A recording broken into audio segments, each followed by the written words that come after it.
guys, thanks for joining us on Family Life today here on YouTube. Make sure you subscribe. You don't want to miss any episodes, so hit the little bell and you'll get notifications and you won't miss anything. And if this encourages you, like it and share it with your friends. Yeah, share it with your friends. Yeah, welcome to Family Life today. Okay, here's a question for you.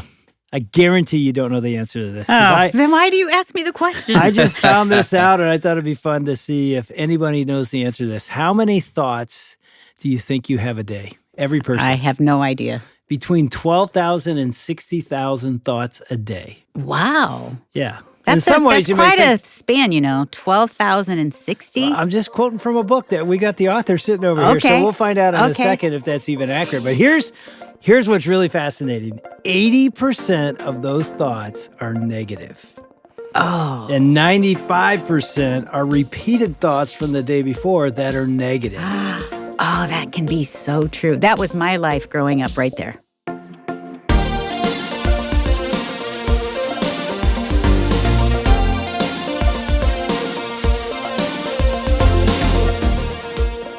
Welcome to Family Life Today, where we want to help you pursue the relationships that matter most. I'm Ann Wilson. And I'm Dave Wilson, and you can find us at FamilyLifeToday.com or on the Family Life app. This is Family Life Today.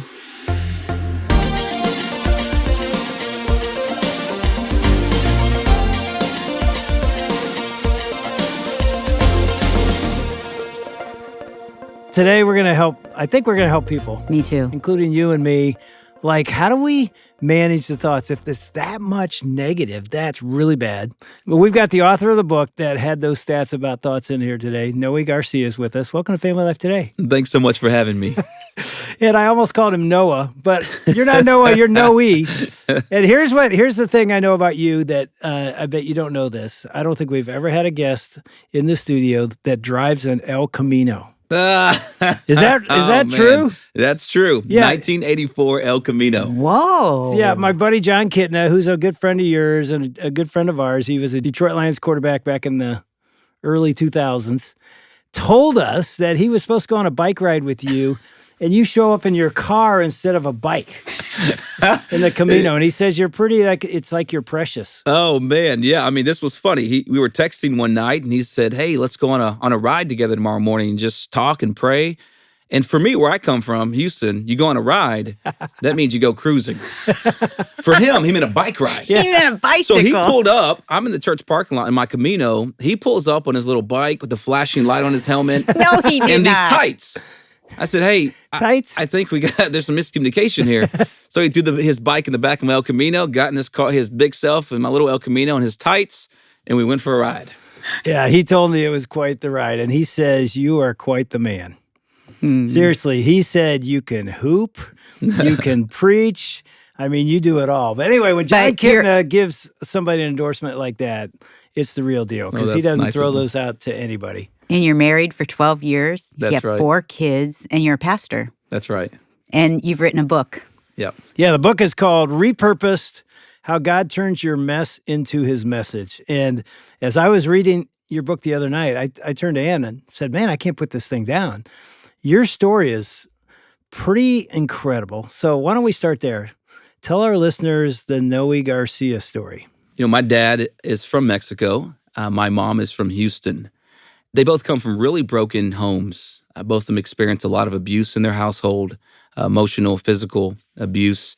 They both met each other trying to escape their homes. And so 9th grade, my father left his home. My mother was in 8th grade. They ran away together, had their first child at 16. Wow. I was the 3rd child, 21 years old.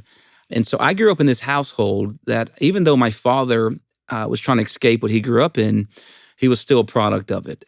And so I grew up in a household where he was on drugs, he was drunk all the time, and I would see him beat my mother just about every single day. One of the most memories that just kind of just overshadow my thought process about who he is, I don't have a relationship with him till this day, but I remember I was a kid and we were having a huge party at the house and the cops come in and kick the door down, about 15 officers, and my dad runs and jumps the back fence and takes off, and my mother's arrested at this point, and there's drugs everywhere, and there's guns, and there's alcohol, everyone's drunk. I don't know, 15 or so people get arrested. Shortly after that, we go back to our home, and my father gets home, beats my mother, and then he passes out drunk. My mother gets money out of his pocket, calls a taxi, and we leave. And that was pretty much it.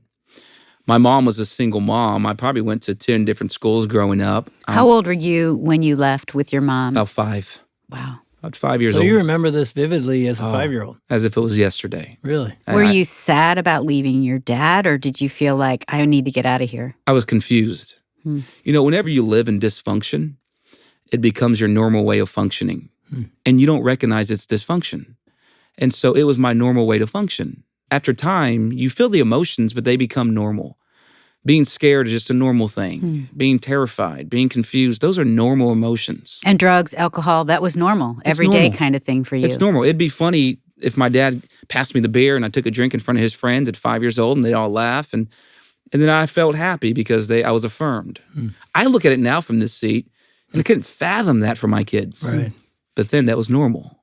So 5 years old, my mom's now a single mom and trying to do the best that she can. But the truth is she was overwhelmed. My father wasn't in the picture, didn't help her financially. She became the one who began drinking a lot. So she started drinking more than she should have. During this time, she would drop us off at random family members' homes for the weekend.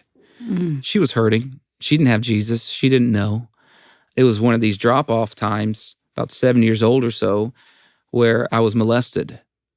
And about 7 years old, you don't really understand why that took place. You don't know if it's your fault, if you did something wrong.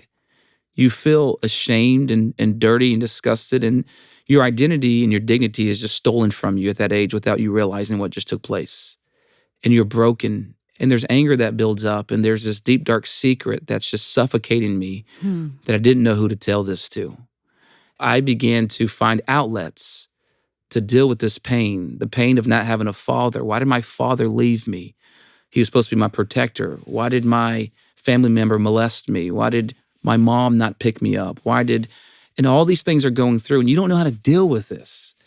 And so I began to get involved in petty crime, joined a little bitty gang that would take me in, started stealing stuff from cars, from homes, just things like that. Started getting involved in sexual morality pretty early on, just following the crowds. You know, by 8th grade, I was already using drugs, involved in sexual morality, drinking. I was doing whatever was put in front of me. 9th grade, same thing. And it was just a downward spiral from here. 18 years old, I was done. And I was tired at 18. I was tired of making bad decisions. I felt disgusted with myself. I felt disgusted with that I had this deep, dark secret of molestation. At this point, Is this a secret nobody knew? nobody knows. Never told your mom, never told anybody. Nobody. And where was God? Anywhere in the picture? Nowhere. Yeah. So I thought, nowhere. I sit outside. At this point, I'm in Houston, make some poor decisions. Someone threatens to shoot me and take my life. So I moved to College Station just to get away from this. I'm supposed to go play basketball at East Texas Baptist University, but instead I run from getting my life taken, go to College Station, and I become more disgusted with my life. More drugs, more immorality, more drinking. I just feel like a loser. And I feel like I have become my father. The very thing I despised, I'd become. I sit in the backyard. I was, if it's okay that I say, I was drunk and high. Just got to be transparent. I was lost and I was broken. I sit in the backyard and I ask God for a sign. I just say, if you love me, would you please give me a sign? Please, please give me something. I have nothing. Waited outside for 30 minutes. I asked him for a shooting star. I know it sounds so stupid, but I think when you're so desperate, you just grasp for anything. So no shooting star. I go inside and think, if he doesn't want me, he doesn't love me, I'm too dirty. And so I attempt suicide. And my friend comes in and finds me in the room. It was a wake-up call for me. Long story short, I give my life to Christ through a basketball ministry. I remember the guy gave the invitation. I just walked up and I said this prayer, I don't know if you're real, but if you are, please take my life because I can't do anything with it. Please. Was this right after the suicide attempt? About 2 months later. Oh, yeah. Are you still 18? I'm still 18. Okay. Still 18 at this point. And surrendered my life to Christ. And then it was like cold turkey, night and day difference. I just lost the taste for sin in those areas of my life. So you end up, I mean, you're at college now, right? At this point, I ended up going to East Texas Baptist University So you a ended year up later there. than I was supposed to, but I went. Oh, so you ended up going back, playing basketball. And I played basketball. And one of the things I found interesting in your book, which it was interesting, but also somewhat not unexpected, is how you were judged by your college teammates and college students at the campus. You go there thinking it's Christian University, I'm going to get grace, and you got judgment. Yeah, I love East Texas Baptist University, so I don't want to say East Texas Baptist is like that, but it was that season and maybe the friend group or the people group I was around. I just don't think they knew what to do with my culture. There was a certain culture, and it's like you leave your culture at the door and you got to fit into our culture, which means you got to talk a certain way, look a certain way, and dress a certain way, and have a certain understanding about what Baptist is and what church is. I didn't even know how to fake it because I've never played the game before. So I was new to the game. Yeah. And so I come in and I have tattoos and I have, I was dressing differently and I had all these piercings. I was just a different dude, and I was trying to figure out, how do I bring my inner city culture and who I am as a young Latin man into this new culture? How does it coexist? And I thought it didn't. And so I faked it for a lot of times. I faked it. I left my culture at the door. And yet you got to a point, at least if I'm remembering what I read, that you decided, I'm leaving the university. I just don't fit here. I can't play the game anymore. It's time to move on. Yeah. And here's the thing. Like, nobody, I don't think, intentionally forced that on me. Yeah. Nobody was saying you got to change who you are. Nobody did that. You felt it though, yeah. Yeah, I felt it. And some of it comes from insecurity of being a new Christian. There's all this baggage stuff. And man, it was hard because I'd sit around these tables and I hope my son is like this one day. But it was challenging when 9 out of the 10 kids, and I was the 10th one, had saved themselves for marriage and didn't understand sexual morality, didn't understand drugs, didn't understand, at least that's what they put off. And I just felt like I was too dirty. Like I couldn't catch up now. I was going to be the one left behind. And I couldn't have an awesome story like theirs. And I couldn't, which I hope my son has more of a story like theirs than mine today. I really do. Yeah. I don't want him to walk through the pain that I did, but I didn't know how to fit into that. So I was sick of it. So you were leaving. I mean, I packed up my car. But you didn't leave. But I didn't leave. I packed up my car and I was like, I'm out of here. And I was crying, I was angry, and I was tired, and I was confused about who I was. There was these two identities trying to coexist, and I didn't know which one was going to survive. And so I was like, I can't do this. I'm going to go back home. This education thing was a stretch. I was trying to become somebody, and I'm just going to forever be a loser. So I was like, I'm better off taking on the identity of the loser and of the drug guy, of the drinking guy. I fit better there. And so I packed up my car. One of my basketball teammates came out and he started sharing his heart with me, thanking me as if I was leaving for how I've impacted his life. And we were the same culture. He understood me, I understood him. And so he thanked me. And I knew how he felt about the rest of the culture. He felt isolated, but he was a basketball star. His name is Ced Isom. Cedric Isom came out. He gave me a chain with scripture on it. It's like, you've impacted my life, and started sharing his heart. And a light bulb went on. And it's like God said, you don't have to leave your culture at the door. I'm going to use your brokenness, and I'm going to use your past, and I'm going to use your culture. I'm going to use everything for your good and for my glory. And I thought, it's okay if I'm different. It's okay if I don't play by the rules. It's okay if I don't understand tradition. God has a plan specifically designed for me. Is that where you came up with the idea of repurposed? It's like sort of your life now has a repurpose? Absolutely. Man, absolutely. It's like he said, I'm going to take all of this. See, God is an originator, right? He writes original stuff. And I came into college thinking that I had to imitate what he's already written, somebody else's life story. And it didn't make sense for me. And he's the great editor and he is the great author. And so, yes, it was in that moment, it was me fully surrendering the pen of my life for him to be the author of it. I didn't know what it was going to look like, and I didn't know how it was going to be written, but I knew that he could write a better story than I could. One of the things I think, I don't know if you thought this, I think about the guy, what's his name again, that spoke those words to you? Cedric Isom. Cedric. It just hit me, even when I read it, how important our words are to somebody in a moment that I mean, I don't think he knew in that moment, this is going to change your life, but he spoke life. Proverbs 18:21. That's right. Your tongue can speak life or death. He sees something. In fact, we started the program talking about negative thoughts. I'm sure you lived your whole life with them. And here's a guy telling you something that you've never thought was true about you, that you're making a difference in my life. And you're sitting here today because of, in some ways, because of that moment. Because of that moment. I just thought how important it is for us to seize those moments in our family, in our marriage, in a stranger's life, in a friend's life. Don't miss that chance to say, I don't know if you know this, but you are valuable. Yeah. Right? Yeah. And the crazy thing is he's an extreme introverted guy. He Really? was then. Anyway. Really? He's not this guy who's going to walk in a room and talk and be loud. In that time, anyway. And so for him to do that, I'm sure it took a lot of courage.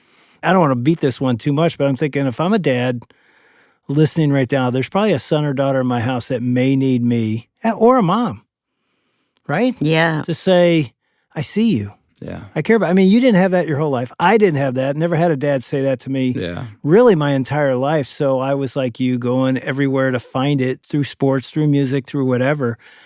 And we are dads and moms that can speak that to our kids because they're going to go looking for it somewhere else too, That's unless right. we speak it. And I would add too, Dave, I think that as we grow up, like our kids grew up in a Christian home, but we didn't. And we have these perceptions of what Christians should look like. I did that. Like I had no idea. Like this is a whole new world. But I think that we need to remind our kids, like, God's not a cookie cutter God. That's right. He's a God that creates uniqueness. He creates gifts and talents and passions that are all so different. And to remind our kids, like, it doesn't have to look a certain way. Like, we're all so different. And to, as you said, Dave, to speak out and to bring forth the things that we see in our kids that are so unique, that they might think, I'm so messed up. Like, I don't look like everybody else. I'm not acting like everybody else in terms of the culture. But I think that's important. Yeah. So how'd you get from there to now you're a pastor? Yeah. I mean, there's a journey, obviously, from there. It looks like this is the guy that's never going to end up doing what you're doing. Yeah. There's sort of this path that you usually take. You took a different path, and yet God repurposed your life. How'd you get here? I think that moment was a key moment. Someone speaking life into me, because up to that point, it really didn't happen. And so for him to allow me to see something in myself that I couldn't see, and I think that was a God moment.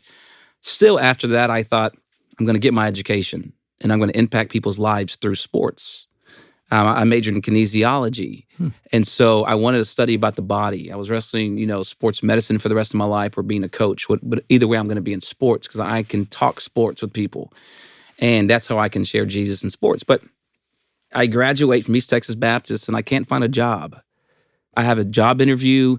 I get stood up. The guy doesn't meet me there, and I'm thinking, what am I going to do? I'm about to graduate, and I don't have a job. I have all this debt.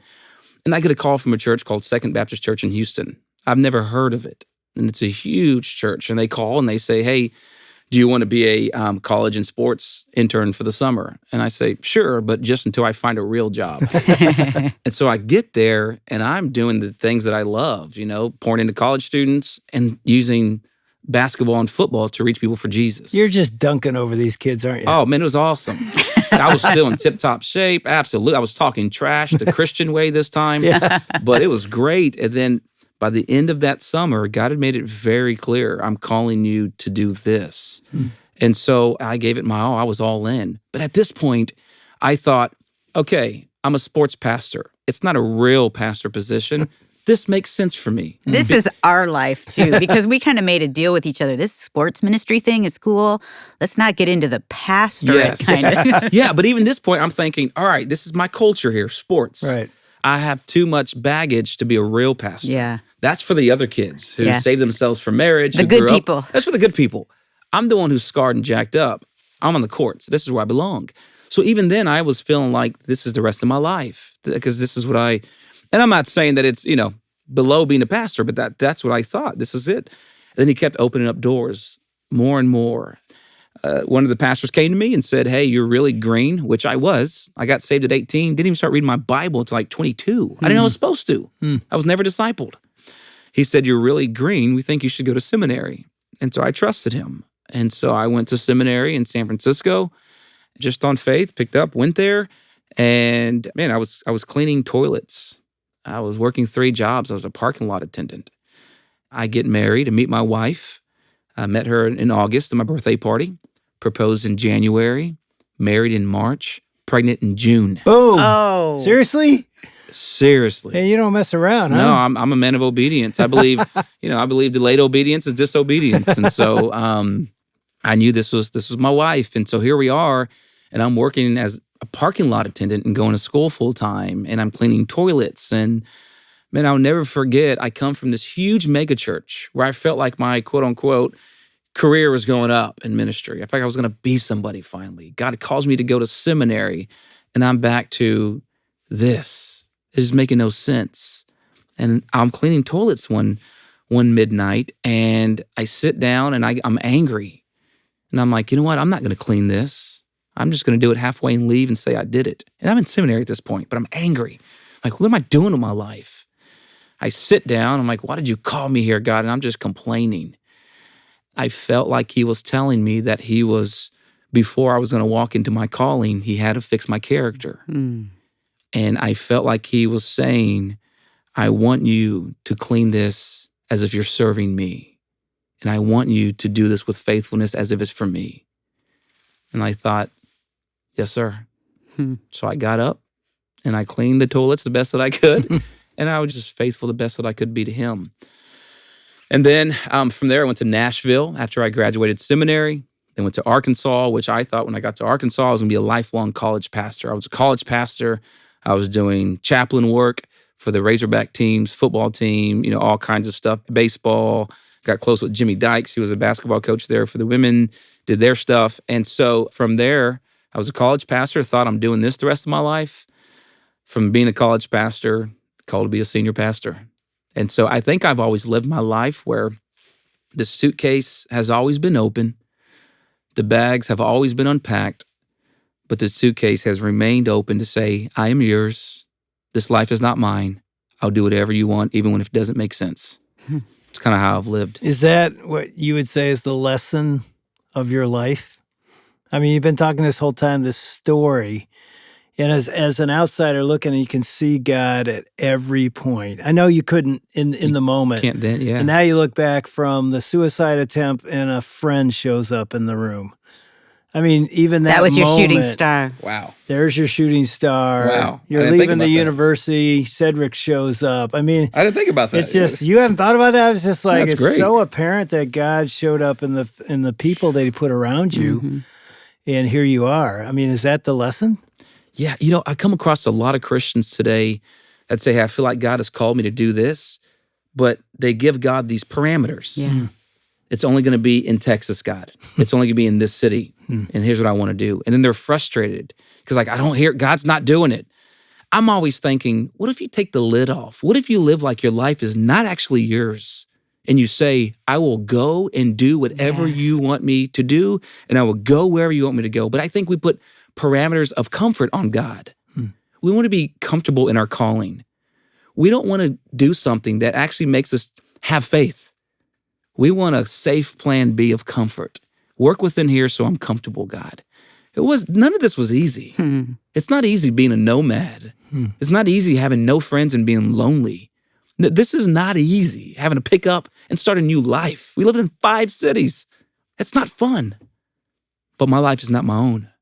Because when it was, it led me to a suicide attempt. And so I live like that, and I would die like that. Yeah. Because my life is his. I think we try to live so safe. I know I've done it. And I can remember early in my Christian walk, sitting in church and hearing somebody give this amazing testimony up on stage and thinking, I want that. Yeah.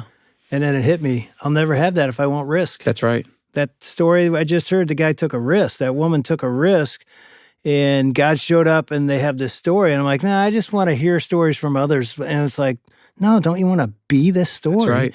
And you're going to have to take a risk. I mean, your whole life is a life of risk. Yeah. And Dave, that's our story. That's the story of surrender, Yeah. of God, we give you everything. We'll go anywhere. We'll do anything, whatever you call. And I think for our listeners to ask that question, have you said that to God? I'll do anything and go anywhere for you. Or maybe some haven't surrendered their lives to Jesus. Yeah. This could be your day that you give him everything. It's like our souls are craving surrendering. Yeah. They're made to surrender. They're made to, and that's Where you when the find life. intimacy and those Yeah. moments with God cannot be found in a book or in anything else. Those moments of surrender can't be substituted.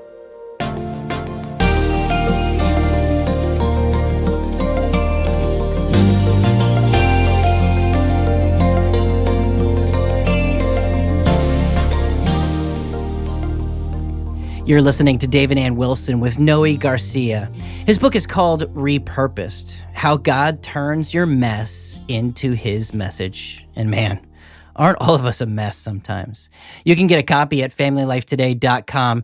When you go there, just click on today's resources, or you can give us a call at 800-358-6329. That's 800, F as in family, L as in life, and then the word today. You know, we've got the president of Family Life with us, David Robbins, along with Meg Robbins. David and Meg, talk a little bit about how the trials in your life have shaped your story. You know, Meg and I both know that some of the best learning times have occurred while the fires of life are raging. It's so true. And when things are getting harder and harder and it begins to feel impossible, oddly enough, those are the memories we end up cherishing the most. It's so crazy. But here's the thing. In those tough days, God was faithful, and we love him for it. And make no mistake, he is faithful to you too, even when the heat feels unbearable. And the reality is, right now, there are men and women, husbands and wives, moms and dads who do not know his faithfulness. When you give right now, your gift will stretch twice as far to these families. And here's the best part. God will use your gift to speak into the life of someone who's feeling the heat in the crucible right now and trying to crawl out. Yeah, God will use what we give to him, and in his hands is where change and hope happens. Thanks for sharing that. And thanks to some generous ministry partners, your gift will be matched dollar for dollar until we hit $2.3 million. That's for a one-time gift, or if you become a monthly partner right now, your monthly gifts will be doubled for the next 12 months. And when you do give, as our thanks, we want to send you 4 copies of Bob Lapine's book called The 4 Emotions of Christmas. You can keep one, you can give 3 away, you can give all 4 away. Along with that, we're going to send you 6 greeting cards that have been hand-selected by David and Meg Robbins.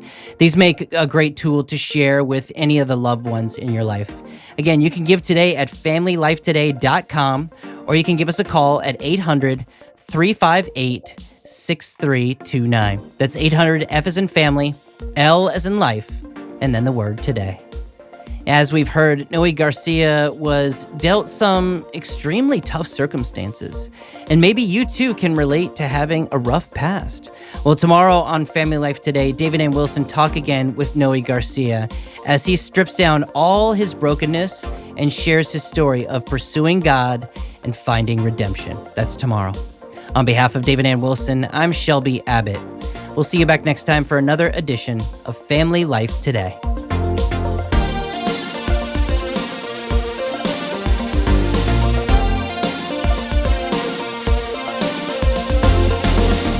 Family Life Today is a production of Family Life, a crew ministry, helping you pursue the relationships that matter most.